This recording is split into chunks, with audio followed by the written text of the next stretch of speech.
Chapter 38, Novice Hobbyist. Upon hearing Klein's question, the beautiful lady with elegantly tied up, brownish-yellow hair appeared to lose her patience. However, she maintained her smile and said, "Our members are free to do divination for others in the club. They also have their prices, and we take a very tiny cut as a fee. If you wish to have your fortune told, you can take a look at this album. It has introductions and rates of the members who are willing to do divination for others." As she introduced the club, she invited Klein to have a seat on the sofa beside a window in the reception hall. Then, she flipped through the album and pointed out the present club members. Hannes Vincent, famous Tingen fortune teller, the club's resident mentor, good at various forms of divination. He charges for solely each time. It's really expensive. That's enough to feed Benson, Melissa, and me too to sumptuous. Dinner's Klein clicked his tongue silently and did not reply. When the woman saw this, she continued flipping the page and introducing one member after another. And the final one, Glacis, a member who joined the club this year. He is skilled in tarot divination. He charges 2 pence each time. "Sir, who do you plan on choosing?" Klein did not stand on ceremony and answered, "Mr. Glacis." The female attendant fell silent for 2 seconds before saying, "Sir, I have to remind you that Mr. Glacis is only considered a novice." "I understand. I will be responsible for my own decision." Klein nodded with a smile. "Then please follow me." The woman stood up and led Klein through a door beside the reception hall. It was not a very long corridor, and an open meeting room was situated at its end. There was enough sunlight, and it was equipped with tables and chairs. There were newspapers, magazines, and paper cards. A faint coffee aroma drifted out. About 2 rooms from the meeting room, the attendant gestured for Klein to stop. She sped up her pace and entered the room. She shouted gently, "Mr. Glacis, someone wishes for your divination." "Me?" A voice filled with surprise and doubt immediately sounded. Following that, there was the sound of a chair moving. "Yes.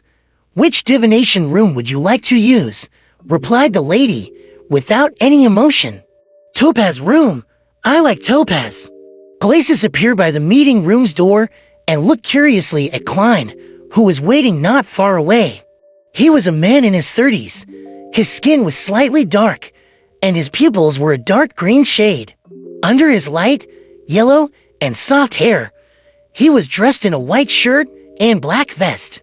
A monocle hung from his chest, and he seemed to have a good disposition. The attendant did not say anything further as she opened the door to the Topaz room, which was next to the meeting room. The curtains inside were tightly shut, making it dim. It appeared that only by doing so would one gain revelations from the gods and spirits to obtain an accurate divination outcome. "Hello there, I'm Glacis. I never expected you to choose me for your divination." Glacis gave a gentleman's bow, briskly stepped into the room, and sat behind a long table. "Frankly, I'm only attempting divination for others. I do not have much experience. For now, I'm not a good fortune teller.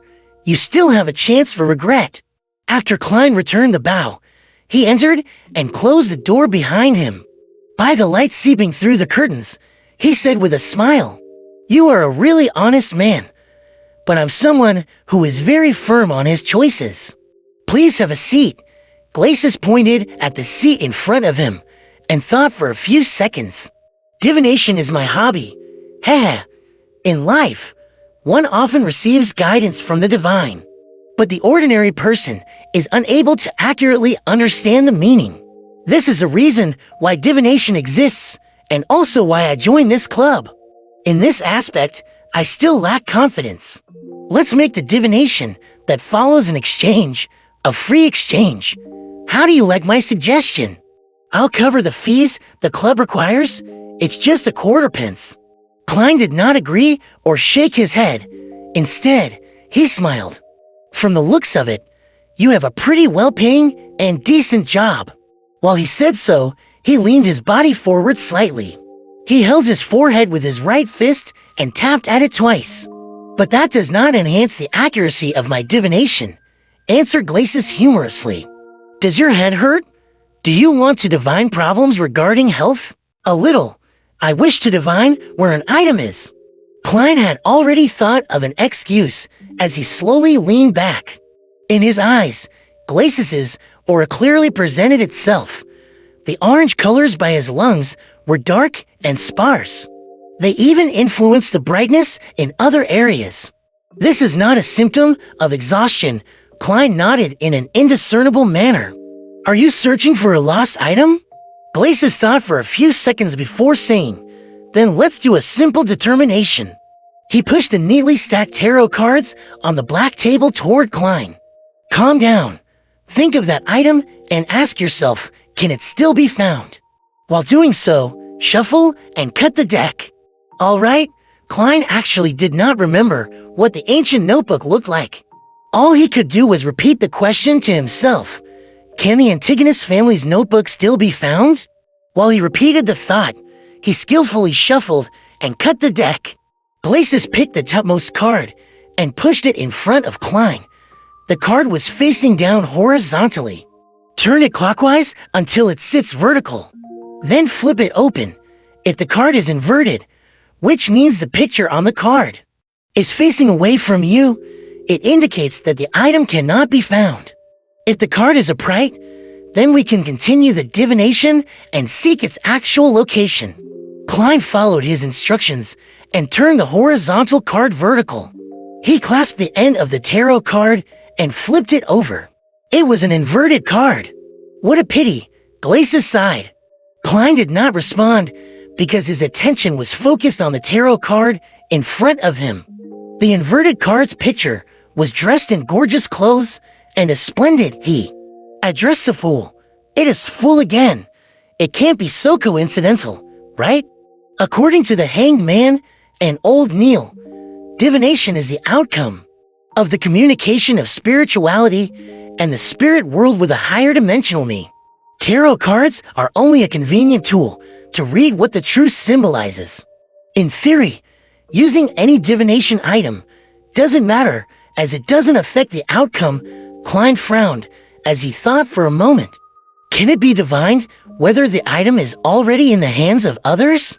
Of course. Follow the same procedure and do it again. Glacis nodded with rich interest. Klein shuffled and cut the deck while thinking of his question. He drew a card and placed it horizontally before turning it vertical clockwise. He finished all the preparations with a serious expression. Taking a deep breath, Klein reached out his hand and flipped over the tarot card. "Please do not be the fool again." While praying, he suddenly relaxed because the card was that of the star and it was inverted. From looks of it, the item has not been taken by others yet, interpreted Glacis with a smile. Klein nodded and raised his right hand. He tapped his glabella, looking as though he was deep in thought. Then, he took out 2 pennies with a dark copper luster from his pocket and pushed them towards Glacis. "Didn't I say it was free?" Glacis said with a frown. Klein laughed as he got up. "This is the respect divination deserves." "All right, thank you for your generosity." Glacis stood up and reached out his hand. After shaking his hand, Klein took 2 steps back and turned around. He walked to the door and twisted the doorknob. Just as he was about to leave, he suddenly turned his head and made a terse sound. "Mr. Glacis, I suggest that you see a doctor as soon as possible. Focus on your lungs." "Why?" asked Glacis in surprise. "Are you cursing me because you aren't pleased with the divination results?" Klein thought for a moment before saying, "It's a symptom based on the color of your face. Well, your glabella seems dark." "Glabella seems dark?" It was the first time Glacis was hearing such a description. Klein did not explain further as he walked out of the room with a smile. He closed the wooden door behind him. "Is he an unlicensed doctor or a herbalist?" Glacis shook his head, amused. He then picked up his monocle for divination. On careful look, he realized his glabella was indeed dark. But this was a problem of the environment. In the darkness due to the closed curtains, not only was his glabella dark, his entire face was shrouded in darkness. It's not a very likable joke. Glacis muttered. He worriedly divined his own health to make sure that everything was all right. After leaving the divination club, Klein had an additional plan for the future. It was to save as much money as possible to pay the annual fee to become a member of the club, after which he could begin acting as a seer. As for why he did not choose to do it independently, it was because he temporarily lacked the resources and channels. He could not bring himself to stand on the streets as a hawker since he cared for his reputation. A few minutes later, the public carriage arrived. He spent 2 pence and reached Zhaolin Street, which was not very far off. He pushed open the door to Blackthorn's security company, but did not see the familiar brown-haired girl. He only saw the black-haired, green-eyed Leonard Mitchell with his poetic bearing behind the reception counter. "Good afternoon. Where's Roseanne?" Klein asked after taking off his hat and bowing. Leonard smiled and pointed at the partition. "It's her shift tonight at the armory." Without waiting for Klein to ask another question, Leonard said, as though he was pondering over a matter, "Klein, I have a question that has always puzzled me." "What is it?" Klein wore a blank look. Leonard stood up and smilingly said with a relaxed tone, "Why did Welch and Naya commit suicide on the spot while you returned home?" "It likely has to do with how the unknown existence made me take the Antigonus family's notebook." "A way to hide it," answered Klein with the official surmise.